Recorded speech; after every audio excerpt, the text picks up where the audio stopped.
আপনি যদি সঠিক সময়ে সঠিক সিদ্ধান্ত না নিতে পারেন, তাহলে আপনার জীবনে হতাশা নেমে আসবে। আপনি এটা লিখে নিতে পারেন। তাহলে আমি আপনাদেরকে একটা গল্প বলি। একটা পাত্রের ভিতরে একটা ব্যাঙ দিয়ে একটা লোক পানিটা গরম করতেছে। তো ওই সময় যদি ব্যাঙটা যদি লাফ দেয়, তাহলে তিনি প্রাণে বেঁচে যেত।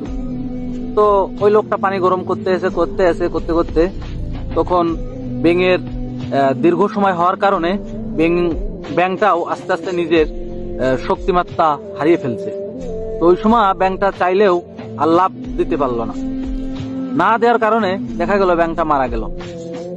এখন আমি যদি আপনাদেরকে জিজ্ঞাসা করি আসলে ব্যাঙটা কি জন্য মারা গেল, আপনারা সবাই বলবেন যে গরম পানির ভিতরে ব্যাঙটা ছিল এই জন্য মারা গেছে।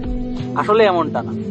আসলে ওই ব্যাঙটা সঠিক সময়ে সঠিক সিদ্ধান্ত না নেওয়ার কারণেই তার মৃত্যু আজকে অনিবার্য।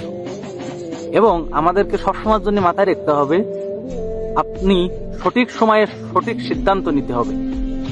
এবং আমাদেরকে সঠিক সময় সঠিক সিদ্ধান্ত নেওয়াটাই আমাদের জীবনের জন্য অনেক গুরুত্বপূর্ণ। এবং আপনি বর্তমানে লেখাপড়া করতেছেন, বর্তমানে যে সেকশনেই থাকেন, মনে করেন আপনি এখন লেখাপড়া করতেছেন, আপনি ইন্টারমিডিয়েট কিংবা এসএসসি পরীক্ষা দিলেন।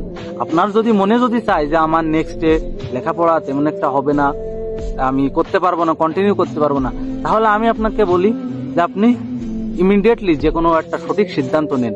আপনি যে কোনো কাজ কর্মে, যে কোনো ব্যবসা বাণিজ্যে আপনি ইনভলভ হয়ে যেতে পারেন। এটা আপনার জীবনে অনেক প্রতিফল স্বরূপ অনেক ফলাফল আপনি দেখতে পারবেন। আর আপনি যদি সঠিক সময়ে সঠিক সিদ্ধান্ত না নিতে পারেন, আপনার জীবনে হতাশা নেমে আসবে অতি দ্রুতই।